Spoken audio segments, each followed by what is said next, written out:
Abre la sesión y Jimena, si quieres, ¿tenemos cuenta? Sí, vicepresidente. Se han recibido las siguientes solicitudes de audiencia con motivo de la tramitación del proyecto de ley que regula plataformas digitales, del Observatorio del Derecho a la Comunicación, de AmTran Chile, IAB Chile y Organización de Derechos Digitales. Una solicitud del senador Alfonso Urresti para invitar al Centro de Estudios de Derecho Informático de la Universidad de Chile el abogado señor Daniel Álvarez, la ONG Datos Protegidos y la Organización de Derechos Digitales. Por su parte, el senador Juan Antonio Coloma solicita que se reciba Macarena Gatica, abogada de la Universidad Gabriela Mistral, con amplia experiencia en materias relacionadas con tecnología, ciberseguridad y protección de datos. Eso sería en materia de cuenta, señor presidente. Mira, te quiero pedir que... Presidente. Perdón. ¿Quién cambió la palabra? Yo, Juan Antonio. Juan Antonio, por favor. No, presidente, que usted lo dice otras veces, pero yo quiero ser reglamentario. Las sesiones, el reglamento dice que hay que partir en nombre de Dios y la patria. Mientras no cambie usted el reglamento, le pido que lo haga en esa lógica, por favor. Porque es el reglamento. Usted sabe que usted en nombre de la patria y de todos los dioses se abre la sesión. No, un Dios. Dice Dios y la patria el reglamento.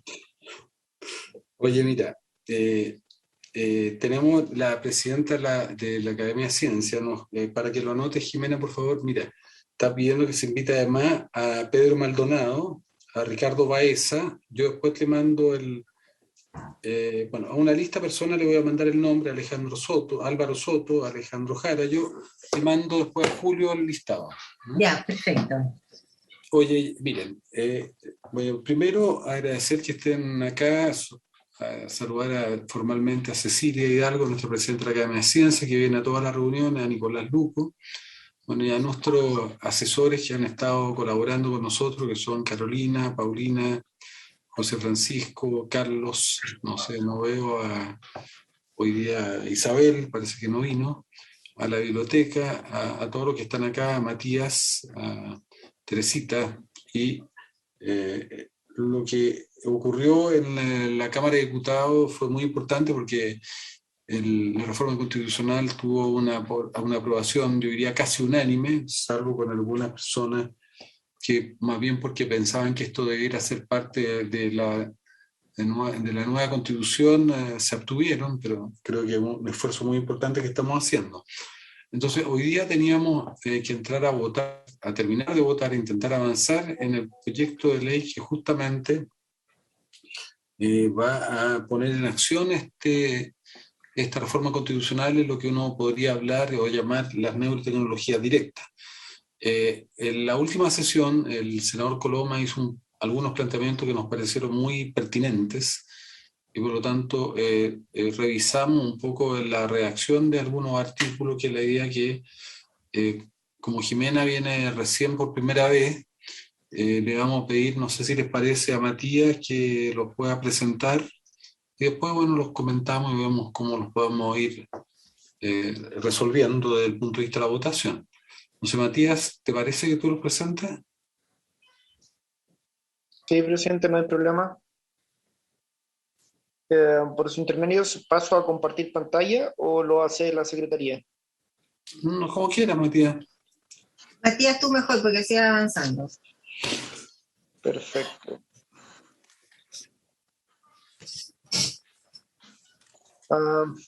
Buenas tardes, presidente, senadores, senadoras, los demás invitados e invitadas.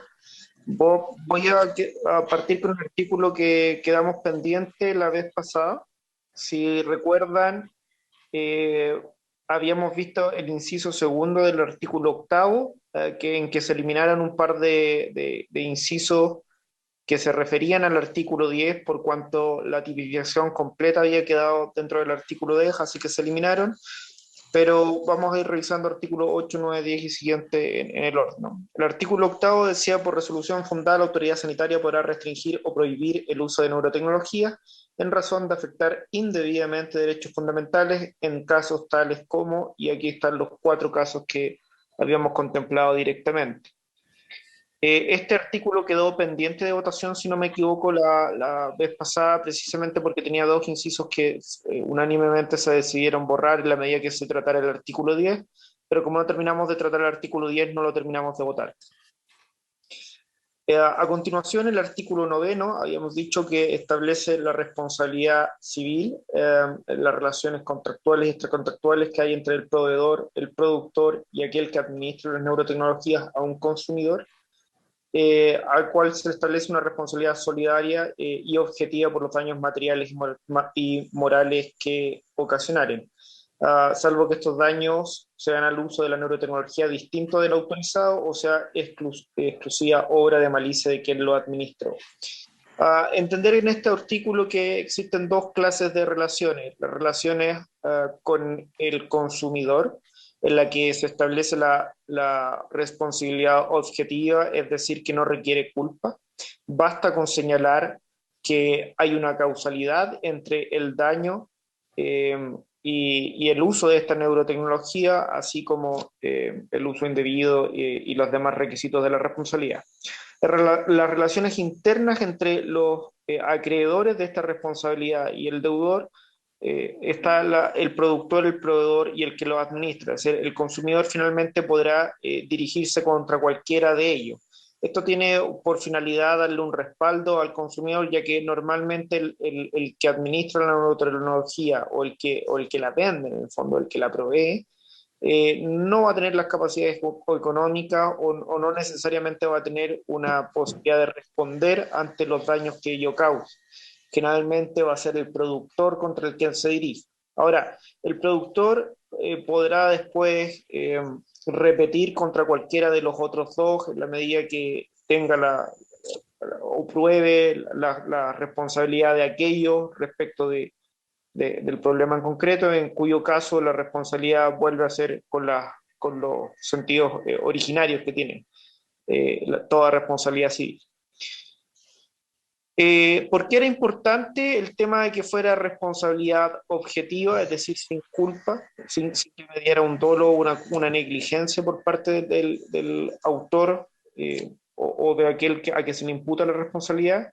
Por la sencilla razón de que la posibilidad de probar esta culpa por parte del consumidor sería extremadamente difícil. Y en ese sentido, nosotros, como todos los demás senadores en aquella oportunidad y asesores de los senadores, convergimos en que efectivamente aquel que consume o que utilice neurotecnologías queda en una situación desprotegida si es que se le exige un estándar de prueba tan alto como en el resto de la responsabilidad. En aquel sentido, asimilarlo al régimen del consumidor, que es el régimen que hoy día se sigue, la legislación comparada tenía bastante.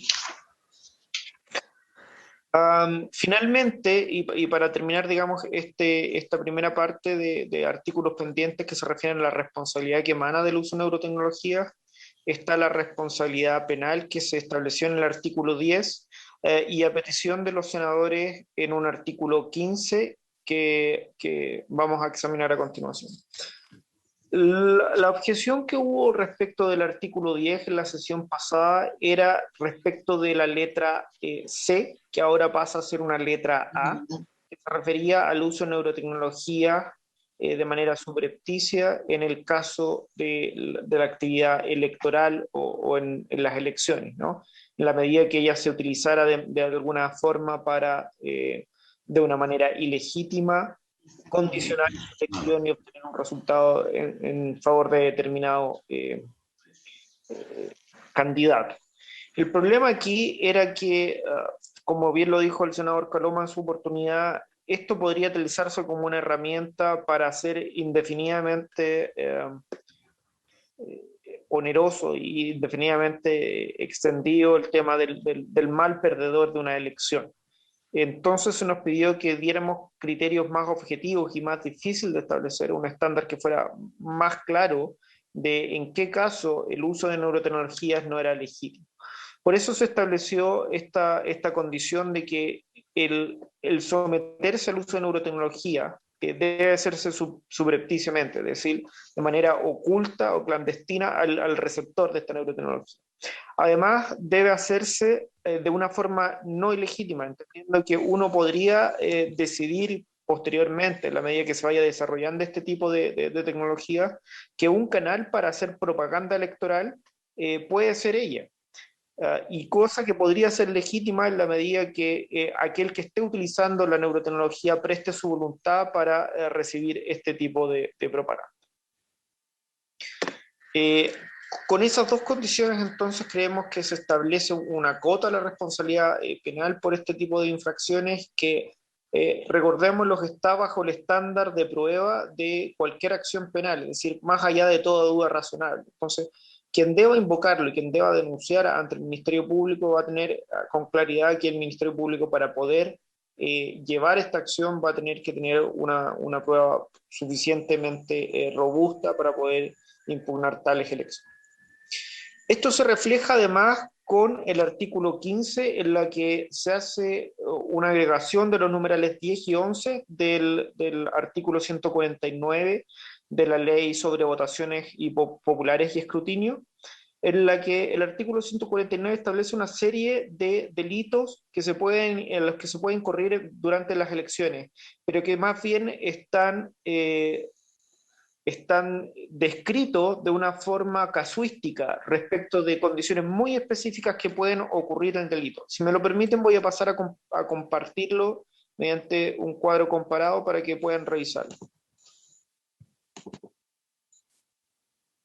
Si se fijan, el artículo 149 de la ley establece una serie de condiciones que pueden tener una pena asociada que va del presidio menor en su grado medio a presidio mayor en su grado mínimo, y una multa de 3 unidades tributarias mensuales, que en verdad es accesoria. Lo importante aquí es la pena corpórea, ¿no? Las descripciones de los delitos aquí son muy decimonónicas, ni siquiera decimonónicas, son del siglo XX, en el que se observa más bien impedimentos físicos para poder ejercer libremente el derecho al voto. O que tenga alguna duplicidad de votación. Por ejemplo, en el número 1 se habla que vote más de una misma vez en una misma elección o plebiscito, el que suplantare al elector, pero lo hace de una forma específica, al pretender llevar el nombre para sustituirlo, confeccionar actas de escrutinio de mesas que no se hubieran funcionado, es decir, falsear estas actas de las votaciones. Lo más parecido en el artículo 9, el que sea sorprendido presionando a un elector con discapacidad o la persona que se asiste, y hay algunas otras formas de suplantar la identidad del que va a votar, ¿no? Las neurotecnologías así no se condicen con ninguna de estas acciones, sin embargo pueden tener consecuencias semejantes al disvalor que establece este artículo 149. Dos casos específicos de los numerales 10 y 11 que van a tener que ser interpretados en la propia ley de escrutinio, ¿no? De elecciones y escrutinio. Entonces quedan estos numerales 10º y 11º que se hacen referencia a dos formas específicas. El que utilizando neurotecnología impidiera a cualquier elector ejercer su derecho a sufragar libremente, es decir, evitando que pueda votar. Y en el número 11, aquel que subrepticiamente, sin conocimiento o sin consentimiento del votante, por medio de aplicaciones ocultas, aquí aparentemente está mal, esta es una redacción anterior, es aquel de aplicaciones ocultas o no destinadas a la propaganda políticamente legítima, alterara la decisión de voto u otro. De esta manera establece una serie de requisitos para poder configurar el delito. Desde ya cualquier propaganda política legítima que haga fuera de esta cualquier forma de propaganda política que se haga mediante neurotecnología, previo consentimiento también queda excluido, e incluso aquellas que se dicen sin previo consentimiento, pero que no son aplicadas de manera subrepticia, es decir, que el sujeto votante puede tener a la vista o puede saber de ellas en el momento de que está siendo puesto en afectación de tales cosas, de tales efectos de propaganda, quedarían también descartadas y por lo tanto no aplicaría una sanción penal sobre ellas. Entonces, solamente el caso absolutamente evidente de un uso de neurotecnología, de un mal uso de neurotecnología, es el que quedaría tipificado por este proyecto. Eso es cuanto puedo informar respecto de los 3 artículos que habíamos revisado las veces anteriores. son artículos 8, 9 y 10.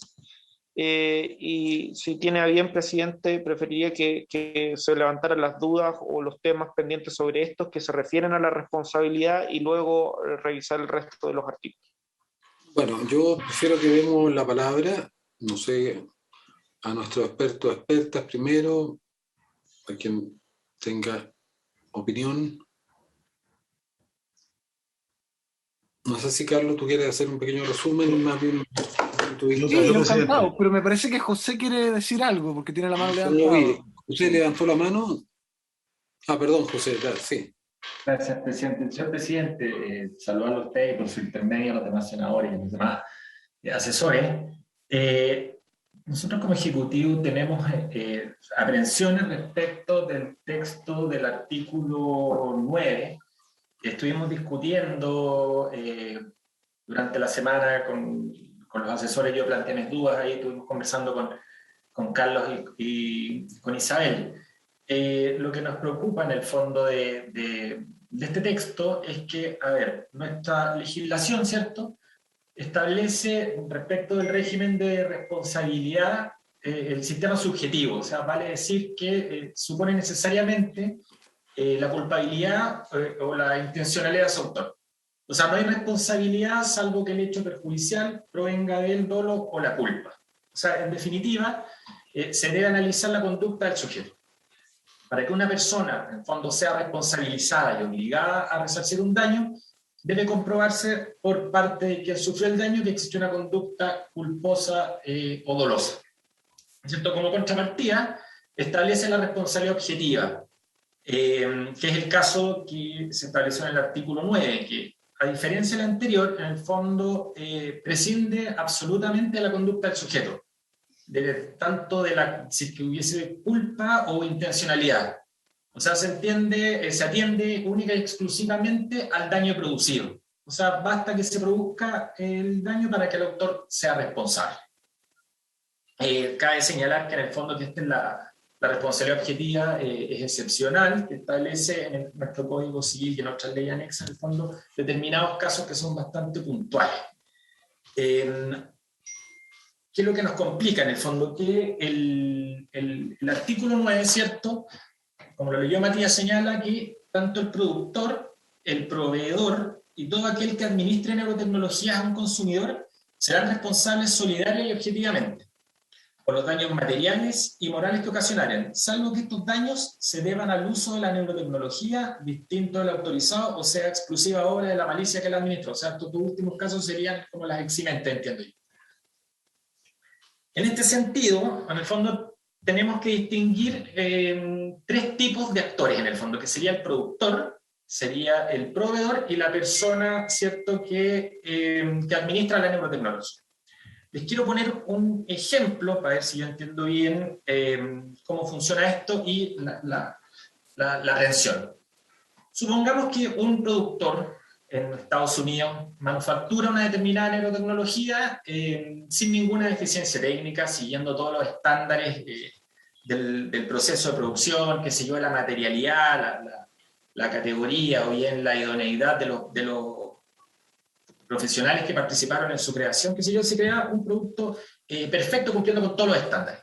Ya luego viene, en el fondo, supongamos, un importador chileno que quiere importar ese producto, que cumple con toda la normativa para los impuestos, respecto del transporte del país de origen, cumplió con todos los mecanismos de seguridad, cumplió, tiene una conducta irreprochable, ¿cierto?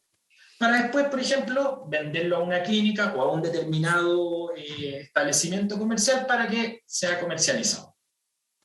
Vale decir, dentro de estos tres actores, tanto productor como el proveedor o importador o la persona que administra la tecnología, supongamos que sea un médico y es que cumple con todas las normas de la Lex Artis, hace un trabajo perfecto. Y aún así, por cualquier causa, suponiendo que sea, por ejemplo, una condición genética de la persona a la cual se le administró la neurotecnología, van a tener que pagar por los daños no solo los materiales, sino que los morales. Lo que nos preocupa en el fondo es que aun cuando estas personas hayan actuado en el fondo lícitamente y con una conducta irreprochable, de todas formas, sean compelidos en el fondo a pagar las determinadas indemnizaciones. Y como sabemos, tanto los daños materiales, pero sobre todo los morales, son daños bastante onerosos, en el fondo son bastante elevados. Supongamos ahora bien que en este caso el facultativo o la persona que instaló la neurotecnología comete un error. ¿Vamos a hacer responsable al proveedor y al importador por una negligencia de la persona que la instaló? Nos parece que es un poquito, que es un poco exagerado. Lo anterior, teniendo más encima la redacción del artículo 5 del proyecto de ley que ya se encuentra aprobado, en el cual se establece que el formulario a través de los cuales se solicite el consentimiento contendrán toda la información de acuerdo a la evidencia disponible. O sea, yo entiendo que en ese formulario va a estar establecido en el fondo todas las contraindicaciones, los posibles efectos secundarios. En el fondo la persona va a tener conocimiento, o al menos la prevención, a los daños a los cuales podría verse expuesta. Y aún así, ella otorga su consentimiento en que sea utilizada la neurotecnología. O sea, no podría ser como catalogado como que ella también se está exponiendo al daño, o sea, en el fondo como poder estimarlo como una especie de eximente de la responsabilidad para los otros tres actores en este caso.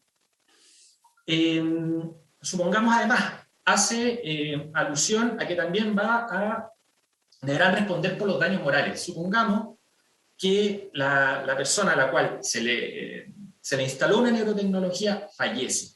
Eso quiere decir que la familia va a poder demandar por los daños morales y a su vez el productor tener que pagarlo. Creo que es un poco riesgoso en ese sentido. Lo que, si bien en el fondo, como el artículo 9 habla del consumidor, nuestra ley del consumidor ya hay una responsabilidad de carácter subjetivo que regula esta materia. En efecto, el artículo 23 de la ley establece que será responsable el proveedor de un servicio quien, actuando con negligencia, ahí se ratifica el tema de la culpa, causa algún menoscabo al consumidor debido a la falla o deficiencia, y ahí enumera una serie de características, como por ejemplo que pueden ser en la calidad, en la cantidad, en la sustancia, en la seguridad, ¿cierto? Y adicionalmente, si es que nosotros queremos aplicar esta responsabilidad objetiva porque las neurotecnologías pudiesen ser de aquellos productos que son potencialmente riesgosos para la vida y la integridad de las personas, eso también ya se encuentra regulado en la ley del consumidor.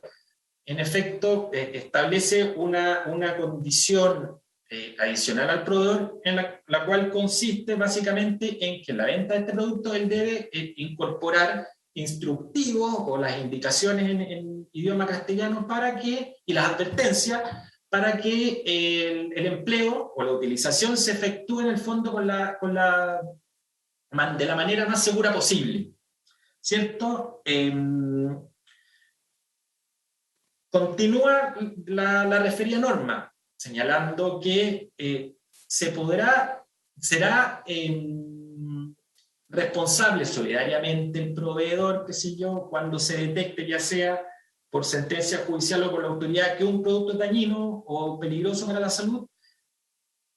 Expresamente lo exime de responsabilidad si es que ellos, aun cuando habiéndose producido estos efectos, haya dado cumplimiento con las medidas de prevención legal o reglamentaria establecidas en la ley, de acuerdo a las exigencias que establece aquello. ¿Qué es lo que nos preocupa de establecer esta responsabilidad objetiva tan estricta, por así decirlo? Es que, primero, va a ser muy difícil que un proveedor o un importador, en el fondo, se atreva a traer un producto sabiendo que cualquier daño que se produzca va a tener que responder por él. O sea, creo que podría ser contraproducente en ese sentido. Y en el evento que se decidiera a importar o a producirse acá en Chile o a instalarla, van a ser a precios que van a ser absolutamente exorbitantes. ¿Por qué? Porque ¿qué es lo que va a pasar? Se va a traspasar al precio, en el fondo, estos riesgos, en el fondo, estos imponderables, que van a ser al final traspasados al precio. ¿Y quién los va a tener que asumir? Las personas las cuales son sometidas a esta neurotecnología. O sea, y va a probablemente ser patrimonio solamente de aquellas personas que van a poder pagar por estos servicios o estos productos. Por lo tanto, creemos que, como ya se encuentra regulado, ya tenemos en nuestra legislación un sistema de responsabilidad subjetiva, y en este caso del consumidor, creemos que no es necesario en el fondo establecer este texto. Creemos que es suficiente con la normativa con la cual tenemos disponible. Y si lo que nos preocupa en el fondo es la dificultad en la prueba, como se trata de materias que aún no tenemos conocimiento o no sabemos bien cómo se van a comportar, creo que también parece riesgoso regular esto que es tan delicado sin tener pruebas anteriores. Eso, señor presidente, nos gustaría que quedara radicado en la historia de la ley y lo tengan bien a considerar ustedes al momento de la votación. Muchas gracias. Señor Bueno, mira, presidente. pido la palabra a Carlos Amunátegui primero. Ok. Señor presidente, muchísimas gracias. Bueno, nuestro querido Francisco, la verdad, o sea, José Francisco tiene hace un caso bastante interesante y muy bien planteado, por cierto, pero estoy en desacuerdo. Amico Plato, sed maius amicus veritas. O sea, amigo de Platón, pues soy más amigo de la verdad. Veamos. A ver, aquí hay varios puntos por los cuales partir. Primero que nada, el punto del que estamos hablando acá, este caso imaginario, tiene varios aspectos que lo sacarían un poquitito del ámbito del artículo en comento, el artículo 9. En primer lugar, si es un hospital, estamos hablando más bien de responsabilidad médica. Entonces estamos en realidad en otra sede. No estamos tanto en la responsabilidad, en el caso de consumo. En realidad el artículo está diseñado más bien para regir las relaciones entre consumidores, o sea, entre consumidor y proveedor, no tanto en responsabilidad médica. En segundo lugar, en el caso que pone, aquí el problema es una condición genética, me parece que lo que fallaría es el vínculo de causalidad. O sea, no hay una relación causal tan directa y objetiva, por lo tanto, sería difícil que se aplicara la responsabilidad objetiva, porque la responsabilidad objetiva no consiste en eximir de causalidad. No es que se produzca el daño, baste con el daño y tengas que responder del daño, no. Requiere todavía causa, que tú hayas causado ese daño y que ese daño se deba al riesgo que has introducido en el ambiente. Lo único que hace, en verdad, es eximirte de probar la culpa o el dolo. Y la culpa es muy difícil de probar, en general en los contextos médicos, pero en un contexto de una cosa tan oscura como las neurotecnologías, es prácticamente imposible. Ahora, me dirán que, a ver, que la responsabilidad objetiva no es común en nuestro derecho. No es común, pero existe para situaciones de riesgo y no impide que las industrias se desarrollen. Miren ustedes el código aeronáutico. En Chile tenemos una floreciente industria aeronáutica, bueno, la teníamos antes del COVID, suponemos que la vamos a tener de nuevo, pero teníamos una floreciente industria aeronáutica, y eso que la responsabilidad aeronáutica es objetiva en todas sus formas, y no ha molestado en eso. Hay otras partes en que se ha aplicado, por ejemplo, bueno, en la ley de seguridad nuclear, pero bueno, Chile en realidad no tiene muchos cosas nucleares, plantas nucleares, nada de esto. Hay algunos otros casos excepcionales que podemos encontrar en el Código Civil, por ejemplo, el que dispare un arma de fuego, también el que tenga animales peligrosos, pero bueno, por ejemplo, el que tenga animales fieros no ha impedido el desarrollo de los zoológicos, ni siquiera los zoológicos privados, aunque hay una responsabilidad objetiva ahí en el Código Civil. Es decir, la responsabilidad objetiva no se riñe necesariamente con el desarrollo de una industria. Todo lo contrario. La responsabilidad objetiva es común en materias de consumo. Es bastante común. En este sentido, tanto hay product liability, que siempre es objetiva, tanto en el régimen norteamericano como en el régimen común a la Unión Europea. Entonces no es una cosa tan excepcional, no es una cosa más bien el estándar. Por último, no es que el productor o el proveedor no vayan a importar estas tecnologías, sino que lo que seguramente van a hacer es prevenirse con seguros. Porque normalmente a la responsabilidad objetiva se responde con seguros, que normalmente tampoco suelen distorsionar el mercado. Desde mi punto de vista, las neurotecnologías introducen un riesgo y es bueno garantizar a las personas, a los particulares, a los consumidores, una protección y eximirlos de ese peso tan grande que es probar la negligencia. Último punto que hago y así no les doy más la lata. El efecto real de esto no es tanto cargar la mano a otros, sino que distribuir de otra manera el riesgo. En un sistema de culpa subjetiva, donde yo sufro un daño y yo tengo que probar que el que me dañó lo hizo con culpa, con negligencia, en realidad, en principio, yo voy a soportar el daño hasta que se determine de quién es la responsabilidad. En un sistema objetivo, lo que sucede en realidad es que, en principio, quien va a soportar el daño económicamente será la otra parte, quienes lo provocaron. Y ellos se distribuirán la responsabilidad probando la culpa o el dolo respectivo. O sea, no es que el productor quede para siempre con el monto del daño causado, sino que él puede repetir contra el proveedor, si es que la responsabilidad fue en definitiva de recaer en el proveedor, él puede repetir contra el administrador si es que la responsabilidad en definitiva le corresponde. En el fondo, el sistema objetivo lo que hace es el peso de la distribución del riesgo desde la víctima en el grupo donde estará, casi con certeza, el autor, el victimario. En este sentido es un mejor sistema.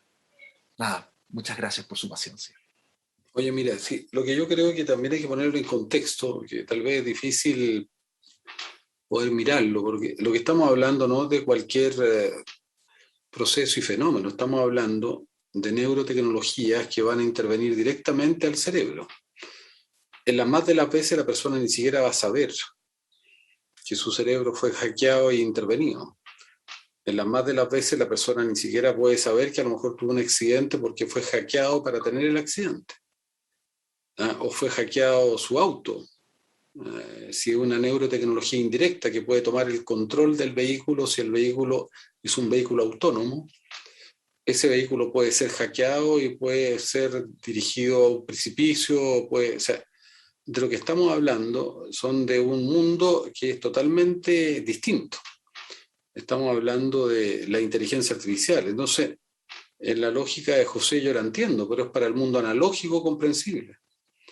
Lo que pasa es que eso en el mundo de la inteligencia artificial es otra realidad. O sea, no quiere decir entonces que nunca una persona que es víctima de un daño podría perseguir ese daño, jamás, por la complejidad que esto tiene. Entonces, es muy importante acá entregar o como dice Carlos, la distribución del riesgo tiene que no puede quedar todo en función de la dimensión probatoria de la víctima, porque va a ser imposible.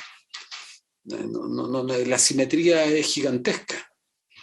Es tal vez de las asimetrías más siderales que hay nunca conocidas. Entonces, yo creo que es un tema que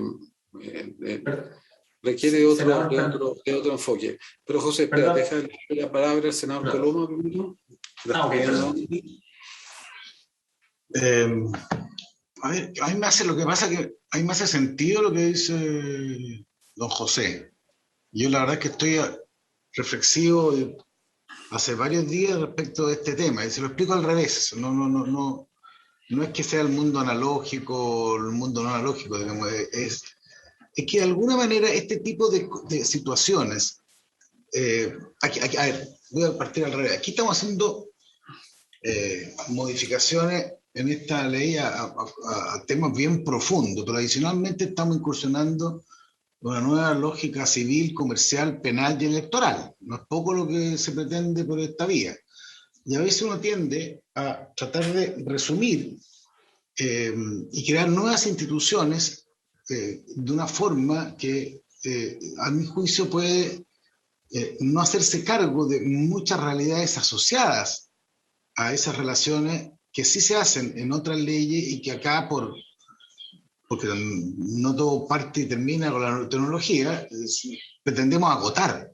A mí lo que me pasa, presidente, tanto en este artículo como en el artículo 10, la última, el tema electoral, los otros artículos, las letras A y B, creo que quedaron bien como quedaron redactadas, es que yo prefiero mucho más ir a la regla general, colocando una situación que se incorpore a esa regla para efecto de fijar las responsabilidades o sanciones o derechos a, que tratar de instalar a partir de un artículo de 4 líneas, que yo entiendo el esfuerzo tremendo, a asumir como si esto fuera una realidad que no se da en su efecto nada equivalente. Yo creo que lo que usted tiene razón es que aquí se incorpora una nueva forma en donde se puede alterar las relaciones entre consumidores y productores o proveedores, pero no quiere decir que no se puedan aplicar reglas generales de los productores, proveedores con los consumidores,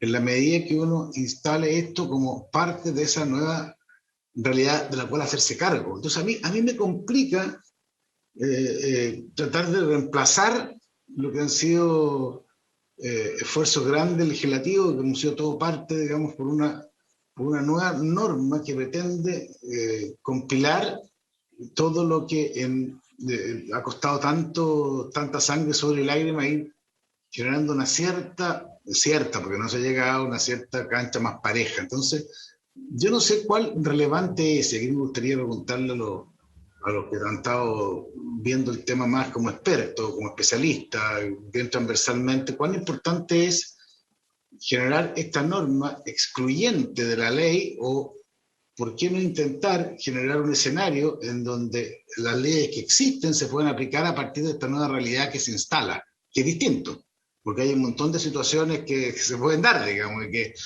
probablemente no están previstas en este articulado. No puede serlo, porque esto ha sido, son temas muy más que complejos, son temas que nacen de la historia, de la experiencia, de la práctica, de cosas que y nadie pretende que esto sea una historia que tenga fin claro. Entonces, a mí me parece, presidente, que aquí tenemos que revisarlo bien, ya instalada la reforma constitucional. Yo, igual que usted, fui a la sesión del Senado, digamos, y fue bien impactante y macizo el resultado y la transversalidad, y creo que fue hasta emocionante, diría yo, digamos. Pero entonces, de ahí, y esta que es la bajada, tratemos de hacerla lo más asible, así se dice, en términos de que no se instale como que esto es un tema que viene de otra galaxia, porque lo que tenemos que tratar de hacer es que los temas del futuro puedan resolverse de buena manera, los conflictos que tenga, con la lógica que nuestro derecho, y yo soy abogado y al igual que varios lo plantean. Entonces me parece que ahí tenemos, me hizo sentido lo de don José, porque yo hace rato que vengo con una duda respecto de si para abarcar todo estaremos haciendo las cosas correcto, no. Aprovecha, bueno, después hablamos de los artículos, pero yo tengo ahí un punto que me gustaría ver las opiniones del resto de los especialistas, con todo el respeto que hemos tenido siempre en esta comisión. Bueno, mira, la gracia de esto es que el mundo que estamos enfrentando, pueden haber normas del mundo real que son escalables al ciberespacio. Y de hecho, gran parte de lo que nosotros queremos hacer es que aquellos derechos, aquellas garantías, aquellos avances civilizatorios que la sociedad ha logrado, no solo sean válidos en el mundo real, en el mundo analógico, que es el que vivimos, sino que también sean exigibles en el mundo virtual. Porque un medio de comunicación, hemos dicho, no puede tener contenidos pornográficos, violentos, hacer apología a la pedofilia o a la denostación o a la noticia falsa, y sí lo puede hacer sin ningún problema otros medios que también son de comunicación. Claro, hay una universalización de derechos, pero van a haber otros derechos que no están consagrados, porque aquí tenemos una confrontación muy compleja entre la tecnología y la velocidad de la tecnología y los cambios de la tecnología y el proceso normativo que establece la tecnología con las leyes. Las leyes no van a ser suficientemente abarcativas, a lo mejor, las leyes que tenemos o los conceptos que tenemos. Van a haber nuevos problemas éticos que van a ser muy luego. No sé, ¿se va a poder casar un ser humano? ¿Se va a reconocer el matrimonio con un robot? O respecto a las capacidades intelectuales aumentadas, o como ya se está haciendo en algunas partes del laboratorio, inserción de células madre, cerebro humano, para aumentar las capacidades intelectuales, o etcétera, etcétera, etcétera. Bueno, vienen muchos temas de desafíos éticos nuevos. Entonces, yo creo que tampoco nos podemos quedar con solo decir, mire, vamos a hacer extrapolable, escalable todos los derechos que hoy día existen del mundo analógico al mundo, a esta nueva era, a este nuevo universo, que es distinto, que funciona de manera distinta y que funciona a velocidad distinta. A lo mejor no intentar generar nuevos instrumentos finalmente va a hacer que no tenga ninguna regulación. Bueno, son desafíos que me parecen razonables, pero yo lo que les propongo es que hagamos algunos comentarios de esto. Si no lo podemos resolver hoy día, no importa, sigamos trabajando, porque son temas importantes, y pasemos a los otros artículos. Pero tiene la palabra Jaime, tiene la palabra Carlos, y no sé si José quería de nuevo la palabra, pero para que cerremos esto, y yo les propongo que si no tenemos un acuerdo, independientemente que esto había tenido un acuerdo del equipo de académicos con los asesores y asesoras, bueno, démosle una vuelta más y pasemos a lo otro, no quedarnos parados aquí. Senador, si me lo permite. Jaime, sí. Muchas gracias. Hacer presente que nosotros concordamos lo que ha dicho José, él va a ahondar sobre algunos puntos, pero nosotros, y en particular el suscrito, no puede sino que estar de acuerdo con lo que ha dicho el senador Coloma. Y en ese sentido, cuando nosotros tuvimos la conversación preliminar, yo hice presente que existe una ley del año 1995, que es la ley 19.423, que tiene que ver con lo que dice el senador Coloma. Y esta ley lo que hace es castiga a cualquier persona que intercepte, grabe, reproduzca conversaciones o comunicación de carácter privado, sustraiga fotografías, fotocopia, grabe, etcétera, etcétera. Entonces lo que podemos hacer, a propósito de lo que dijo el senador Coloma, de construir sobre la base de alguna normativa que ya se encuentre vigente, es ajustar la ley 19.423 del 20 de noviembre de 1995 al objetivo que nosotros estamos buscando. Y sin duda que esa ley recoge todavía muchas más hipótesis que las que nosotros consideramos. Eso es, presidente. Muchas gracias. Gracias, Jaime. Carlos. Súper breve. Miremos los efectos, porque esta es la pregunta. Miremos los efectos. ¿Qué efecto tiene? Porque esto es lo mejor. Veamos qué pasa en un año. Créanme, no hay nadie más tradicional y que busque más las soluciones tradicionales que yo. sea, si escribí un comentario del Código Civil con todas las fuentes, porque a mí me encanta eso, me encanta volver a las fuentes, volver a lo tradicional. Créanme, difícilmente encontrarán a alguien más tradicionalista que yo. No tenéis cara, pero tienes la pura cara, ¿cierto? Exactamente, no, pero por algo estoy en la Católica, Con la cariño, Facultad de con cariño. Derecho. Pero bueno, ahora, pero veamos los efectos. ¿Qué pasa si no, o sea, si si mantenemos la objetividad en la responsabilidad? Lo más probable es que se desarrollen seguros respecto a las neurotecnologías. Y además los productores tengan cierto cuidado al momento de elegir. ¿Qué pasa si no ponemos la responsabilidad objetiva, sino que la hacemos subjetiva? Entonces, la prueba de la responsabilidad, los daños que una persona le causan, que pueden no ser menores con una neurotecnología, pueden ser, vamos, dejarte lelo, la prueba de esto va a ser imposible. Por lo tanto, básicamente, las personas que utilizan neurotecnologías nunca van a verse, o sea, podrás dañar a una persona sin arriesgarte a pagar una indemnización prácticamente jamás. El resultado es que las neurotecnologías que van a entrar a Chile van a ser probablemente tecnologías baratas e inseguras, tecnologías de baja calidad y de alto riesgo. Yo creo que nuestra salud mental merece algo mejor que neurotecnologías baratas y de alto riesgo. O sea, van a probar probablemente lo malo lo van a utilizar acá, y si no nos quedamos tontos nosotros, entonces lo mandarán a Estados Unidos o a la Unión Europea, que curiosamente sí tienen responsabilidad objetiva, pero no solamente para las neurotecnologías, es que la tienen para todo, para comprar un chicle.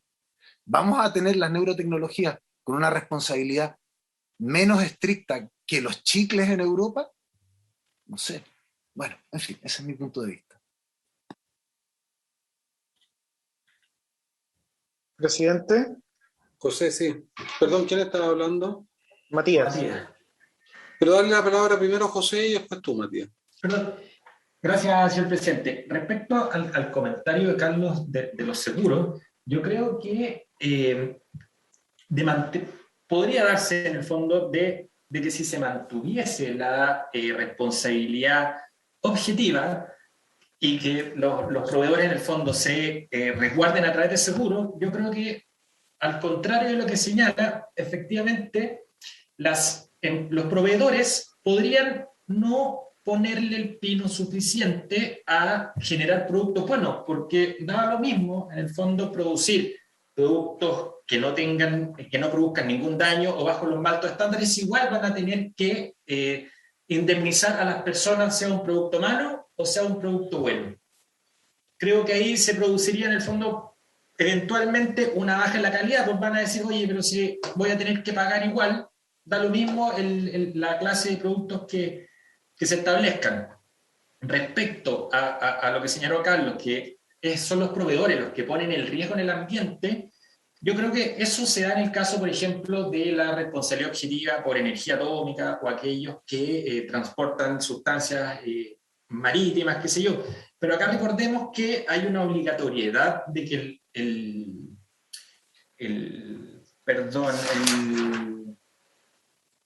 formulario contenga toda la información con todos los posibles daños que pueda, que arriesga a la persona. Por lo tanto, no es que él ponga el riesgo en el aire, sino que él dice, mira, esto te puede producir esto, y la persona libre, voluntariamente, tal como lo señala el artículo 4, que dice que deberá contar con su consentimiento libre, previo, informado, o sea, aún así la persona consciente en someterse, o sea, en el fondo ya le dieron todas las restricciones y todas las indicaciones posibles, y aún así él accedió. Distinto es, por ejemplo, el de la energía atómica o bien del transporte, porque en el fondo, claro, los transportistas, la gente no pide en el fondo que vaya ese transporte por mar y que provoque el derrame, en el fondo, no es otra el efecto, creo yo.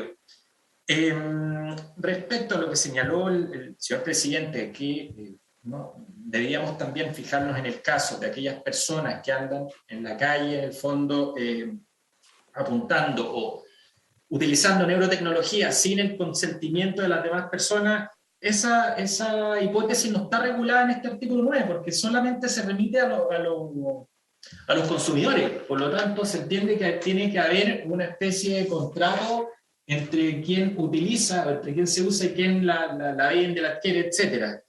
Y respecto a que si el proveedor o el condenado puede repetir contra el otro, va a repetir solo en una parte. Porque en el fondo después, según entiendo, se transforman van a tener que pagar en el fondo un 33% del proveedor, quien importa o quien la administra. Por lo tanto, no sé, sigo manteniendo mis dudas respecto a mantener la objetividad de la responsabilidad. Gracias, señor presidente. Matías, quería la palabra.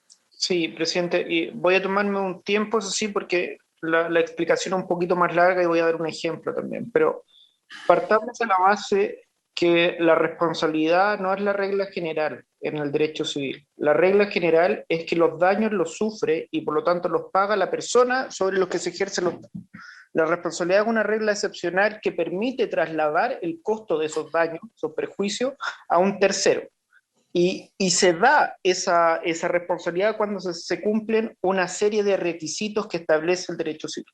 Entre ellos, la acción o omisión de la culpa del tercero, o sea, la acción o omisión del tercero, ahí requiere un nexo de causalidad. Voy a ir bajando la neurotecnología. Requiere, por ejemplo, vamos a tomar el caso del casco de Google, que es que el daño o el perjuicio que sufre la persona sea producto de algún desperfecto o alguna consecuencia de este casco de Google, ¿no? Además, requiere normalmente la presencia de dolo o culpa, una intención o una negligencia por parte del actor.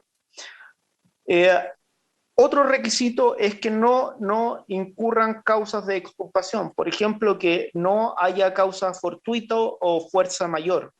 Asimismo, también requiere que no haya culpa de la propia víctima. Esas son causas de exculpación que establece el Código Civil. Entonces, ¿qué es lo que viene a romper aquí la solidaridad y el que se le hable de responsabilidad objetiva? Respecto de la solidaridad, lo que hace es incorporar un nuevo patrimonio sobre el cual yo puedo repetir. Es decir, no solamente puedo ir contra la persona que me vendió este casco de Google, no solamente puedo ir, por ejemplo, contra Falabella, que es el que me proveyó el casco de Google, sino que puedo ir directamente contra Google. ¿Y por qué esto es importante? En el caso de Falabella probablemente no lo sea, pero por ejemplo, imaginemos que yo este casco lo compré en un kiosco. Que va a ser la situación futura en la que nos encontremos, en que las neurotecnologías van a estar disponibles al acceso cualquiera. Entonces, probablemente esta neurotecnología te pueda generar daño, por ejemplo, físico, quemándote una retina del ojo, o también daños morales. Imaginemos que generó la desinhibición del sujeto a tal punto que se quitó toda la ropa y fue caminando por la vía pública y ahora tiene un daño moral porque lo hayan visto expuesto en la vía pública. Probablemente si yo vaya a cobrar esos nuevos daños, esos nuevos perjuicios que he sufrido contra el dueño del kiosco, no vaya a tener un patrimonio suficiente para poder recuperar este daño y tener la indemnización debida.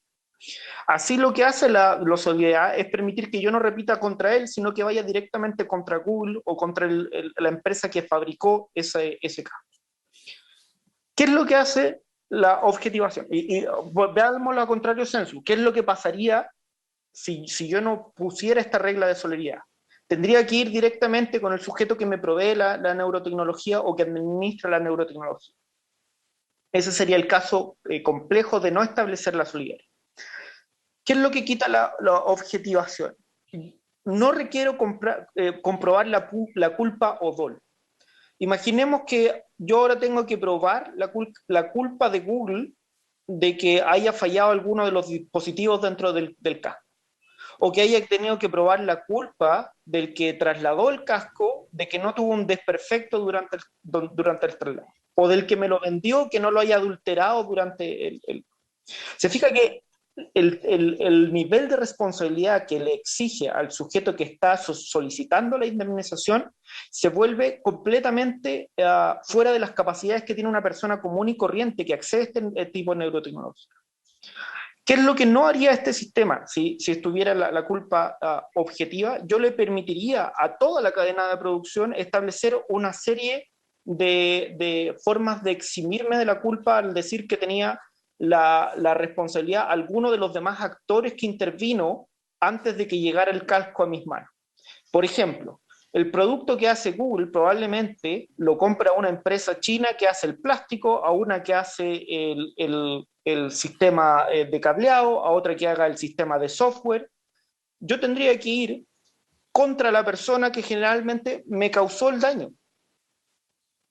En ese sentido, lo que hace la solidaridad es permitir que yo no tenga que hacer ese elemento, no tenga que hacer esa discusión, yo vaya a pedir mi indemnización y que luego sea entre ellos quienes se arreglen para ver quién debe finalmente responder. No es cierto que ello se haga prorrata, por supuesto que Google va a decir, mira, yo tengo que repetir contra esta empresa específica que fabricó una parte que tenga algún desperfecto.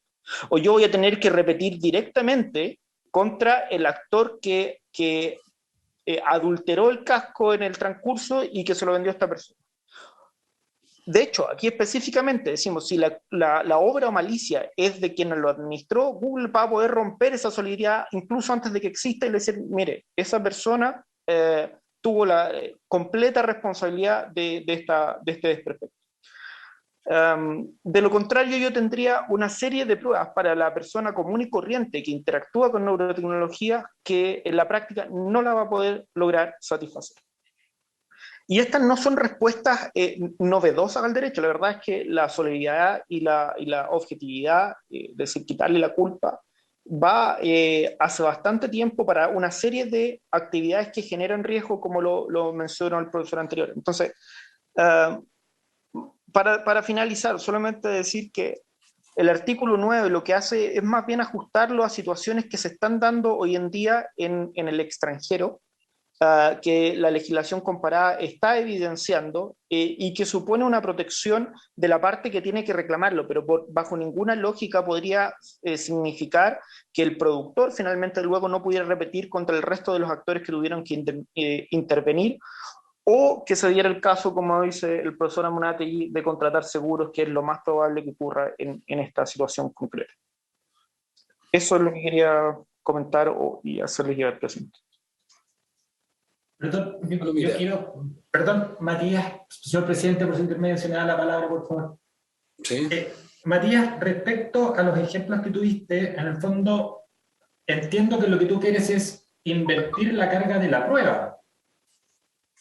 Pero, según entiendo, el artículo 9, en el fondo tú lo que quieres es, en el fondo, trasladar la prueba del daño, en el fondo, o de eximir en el proveedor. Pero, tal como está redactado el artículo 9, entiendo que acá pero acá siempre vas a responder del daño. O sea, acá no tienes forma de, probando, aunque hayas probado que estaba bueno el casco, que tú tuviste una conducta reprochable, igual vas a tener que pagar. Yo creo que acá no hay una inversión de la carga de la prueba, sino que yo creo que acá estás haciendo, dice llanamente, responsable de todo daño. Sí, lo que pasa, José, que nunca vas a poder establecer un nivel probatorio jamás para la víctima en este tipo de tecnología, nunca. Pero hay muchos escenarios no tan distintos. Hay cosas muy complejas que ha sido capaz el derecho de ajustarlo. Eso es lo que te quiero decir. Bueno, claro, pero lo que pasa es que estamos hablando de justamente, yo creo que hay que ponerse en el escenario de qué es lo que se está regulando. Se está regulando una neurotecnología que interviene directamente el cerebro, que te puede sacar datos del cerebro sin que te des cuenta y eso tener consecuencias para tu vida. No sé, te puedo sacar datos de tu cuenta corriente sin que te des cuenta y sacarte todo el dinero de tu cuenta corriente. O te puedo sacar datos de aspectos de tu vida que son privados. Hay un hackeo que se hizo a una empresa que se llama Allison, bueno, no me voy a acordar, que eran una red así como existe Tinder, pero de personas que tenían amantes.